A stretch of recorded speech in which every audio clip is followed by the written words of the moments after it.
سلام. اون بیماری که داشتیم پسر جوانی بود که عدم توانایی راه رفتن به صورتی که پاشو نمیتونست خوب بالا بیاره داشت.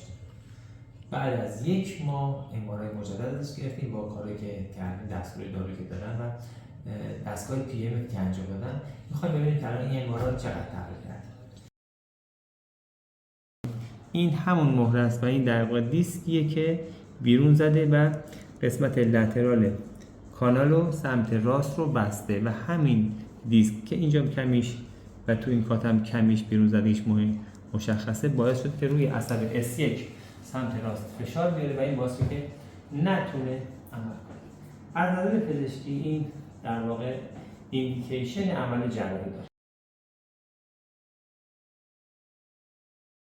توی عکس که نگاه میکنیم این همون دیسکیه که قبلا تا اینجا اومده بود و کانال خروجی عصب پای سمت راست رو بسته بود و به خاطر همین مشکل توی راه رفتن پیدا کرده بود. الان این دیسک که در این فاصله قبلا بود الان جا رفته، بسیار جزئی اینجا باقی مونده، کانال بازه و بیمار قشنگ میتونه راه بره، قشنگ میتونه پله بار پایین کنه، دیگه افتادگی پا نداره، هیچ مشکلی از درد نداره، مشکل اختلال حسی نداره، مشکل اختلال اسفنگی کنترل ادرار منفور نداره و بالینی کاملا سالم شد. آیا دکتر دیگه نیازی هم به عمل نداره؟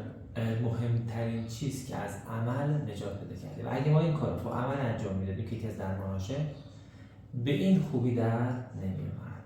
یک دنیا ممنون. دستتون درد نکنه. پاشه راه برو، یعنی دورسیفلیشن پاها، فوت، اینم عالیه. مثلا مثل رژه ببینید بدون درد تو کجا بالا می‌بری؟ میتونم دست بگید مشکل خیلی عالی. درد می‌بینید با اون یکی وقتی هم مقایسه کنیم با سمت سالم خیلی عالی قدیده 1 سال. خیلی خوب. حالا تا بیرون دو پا می‌تونی وایسی. چند سال می‌تونی وایسی؟ 1 2 کلا میتونم. کلا قدرت عالی. حالا اون ورزشی که خودم به دیوار از انجام بده. اول با پای صاف بعد با روی پنجه. یه پا رو بغل بکنی انتقال. 1 2 3 تا 20. و بعد هم تا 20 شماره. حالا ببین روی پا میستی میتونی تقدر با یه پشت تو با دیوار حفظ میکنی آفرین.